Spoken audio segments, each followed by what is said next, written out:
Každý pátý motocykl na světě nese značku Java ČZ. Proč? Proč právě naše motocykly nejčastěji potkáváme na silnicích všech 5 světadílů? Zajděme si pro odpověď na mezinárodní šestidenní. Tuto nejobtížnější soutěž obesílají všichni významní výrobci motocyklů. A ten, kdo tady získá některou z cen, může být právem na své stroje hrdý.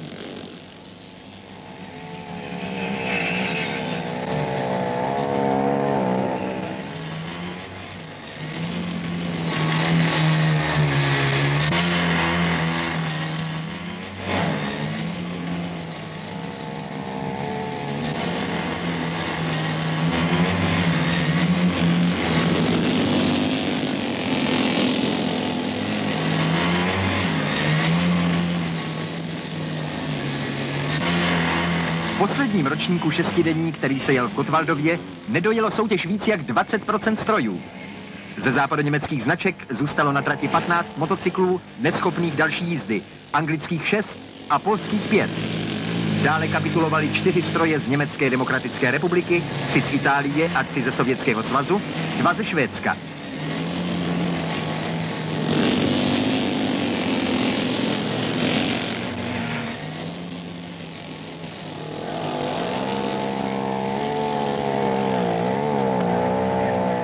Není to žádná hanba nedokončit tak těžkou soutěž, jako je tato motocyklová olympiáda. Soutěž, ve které jsou motocykly tak nadměrně namáhány, ukáže všechny nedostatky strojů. Získané zkušenosti jsou pak využívány v sériové výrobě. Tím většího úspěchu dosáhli Čechoslováci, kteří jediní dojeli do cíle všichni. A dojeli tam i ti zahraniční jezdci, kteří měli stroje Java a ČZ. Jezdci Finska, Rumunska a Polska, jedoucí na československých strojích, se v soutěži o stříbrnou vázu umístili hned za oběma družstvy Čechoslováků.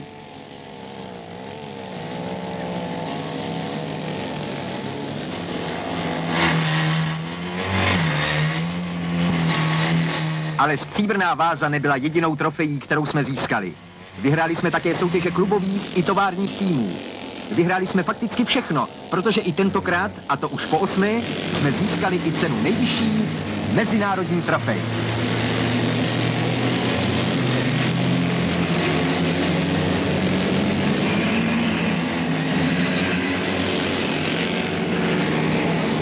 Mezinárodní trofej získalo družstvo Zdeněk Polanka, Jaroslav Pudil a Bohumil Roučka na ČZ, Saša Klint, Vladimír Šedina a Antonín Matějka na Javách.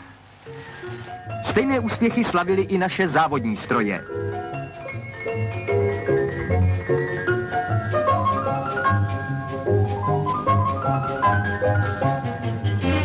Jezdci světových jmen, Jihoafričan Driver, Angličan Vicky Dale i Australan Bob Brown se museli sklonit před jezdeckým uměním Čechoslováka Františka Šťastného a před výkonem jeho 350 Javy. Právě tak dokázal porazit světovou elitu František Srna na ČZ v kategorii 250. Na 250 Javě dobyl titulu mistra Evropy v motokrosu Jaromír Čížek.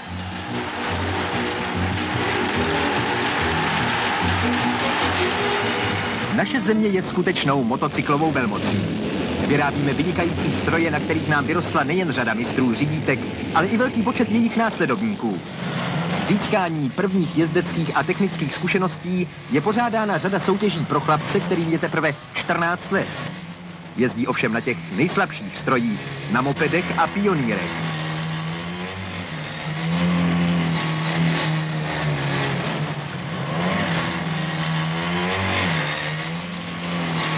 Naše nejmenší motorová vozidla, mopedy, si získávají stále větší oblibu i mezi dospělými.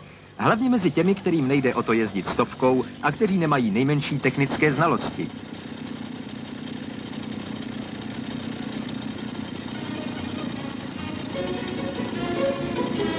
I v těch nejzapadlejších výzkách se stává velociped pomalu muzeální zvláštností. Nahradili ho mopedy Stadion a Javeta. Jejich ovládání je tak jednoduché, že na nich může jezdit opravdu každý. A tak nezbývalo, než zvýšit jejich výrobu. Jen v českobudějovické motorárně opouští montážní pás téměř 500 motorů denně. Říkáme motorů, ale měli bychom říci spíš motorečků. Jejich obsah pouhých 50 kubických centimetrů je mírou takřka lékárnickou. A s lékárnickou pečlivostí a přesností se tyto motorky také vyrábějí a montují.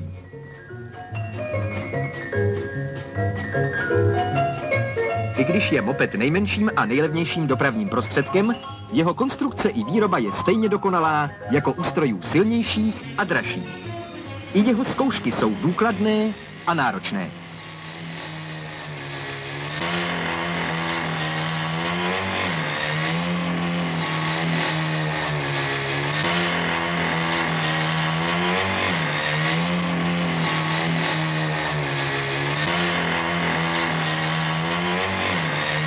Útlý a roztomilý moped s dívčím jménem Javeta vydrží víc, než si kdo myslí.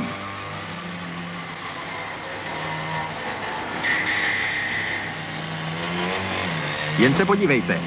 První, druhý, třetí a čtvrtý. 4 chlapy to uveze jako by nic. Na válcích nelze ovšem vyzkoušet všechno. Stroje jdou do dalších zkoušek v terénu.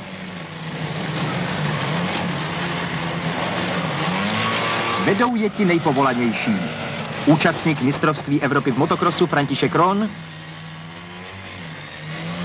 kapitán vítězného mužstva šestidenní, zasloužilý mistr sportu Vladimír Šedina, v terénních závodech ostřílený tovární jezdec Josef Chára i přeborník Československa, mistr sportu Oldřich Hammerschmidt.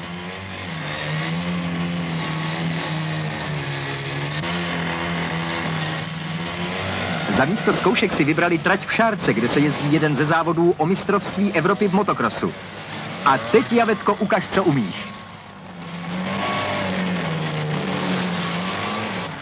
Je samozřejmé, že Javeta tu nedociluje rychlosti závodních 250, ale řekněte sami, není to výkon od stroje, který má obsah půl decilitru, váží 45 kg a má sílu pouhých 2 koní? Jezdci stroje úmyslně nešetří, ale Javeta statečně odolává, přestože je na světě teprve pár hodin. Jezdí a nekapituluje ani na tak krkolomné cestě, jakou jsou šárecké schody.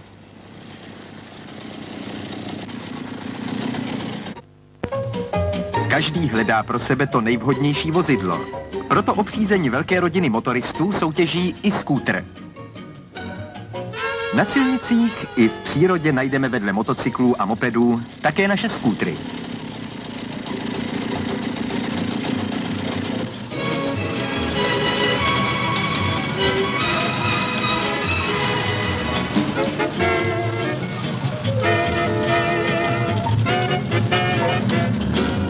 Neodvažujeme se říci, které vozidlo je nejvýhodnější. Vždyť každý stroj má jiné přednosti. U skútru je tou největší předností karosérie. Ano, u Manetta i Cezety se dá už právem mluvit o karosérii. Je líbivá, elegantní a vrcholně účelná. Chrání před nepohodou, umožňuje pohodlný převoz nákupu i větších zavazadel.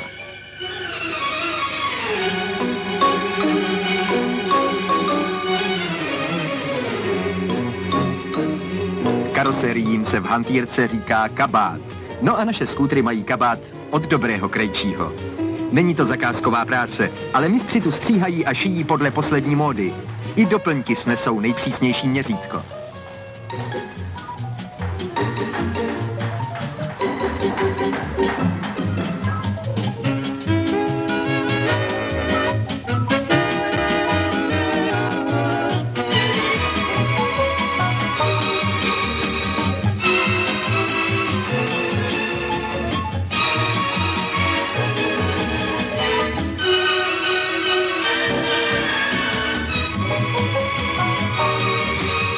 Ale člověk si nekupuje vozidlo jen pro hezký kabát. Především se chce rychle a spolehlivě dopravit, kam potřebuje. Rychlost, spolehlivost a ovladatelnost skútrů ověřují tovární jezdci ze Strakonic.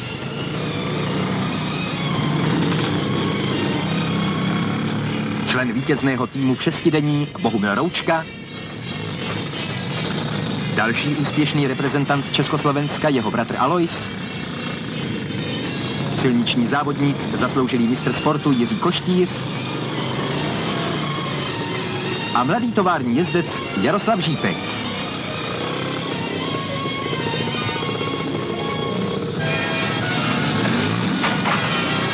Skútr není sice vysloveně terénním vozidlem, ale zdolá i takovéhle krkolomné cesty, nebo spíš necesty.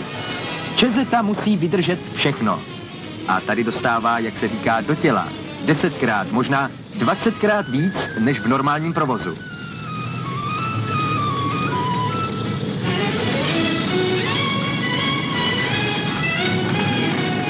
Motor, pérování, řízení, brzdy, všechno si tu přijde na své.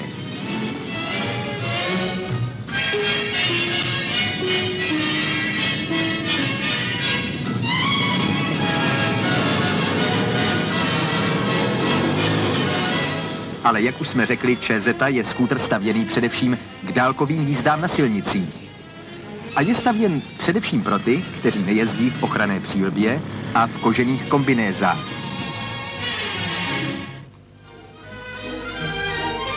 Cestování v autobuse může být někdy i pohodlné, pokud ovšem autobus jede.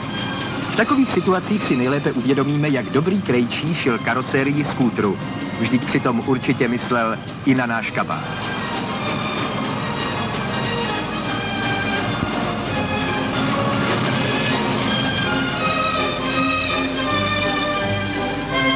Na skútrech nestříká bláto, vítr nechává sukně i účes na pokoji, nebere ani slova od úst. Řidič se sice nemá otáčet na spolucestující, ale tady jde o domluvu pro zpáteční cestu. Tohle cestování je přece jen příjemnější než v nabitém autobuse.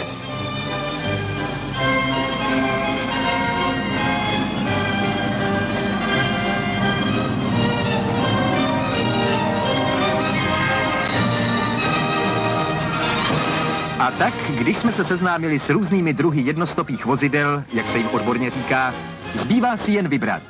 Motocykl, moped nebo skútr. Nemůžeme si vybrat špatně. Každý stroj má jiné přednosti, ale jedno mají společné. Eleganci, rychlost, spolehlivost. A právě proto znají značku Made in Czechoslovakia po celém světě.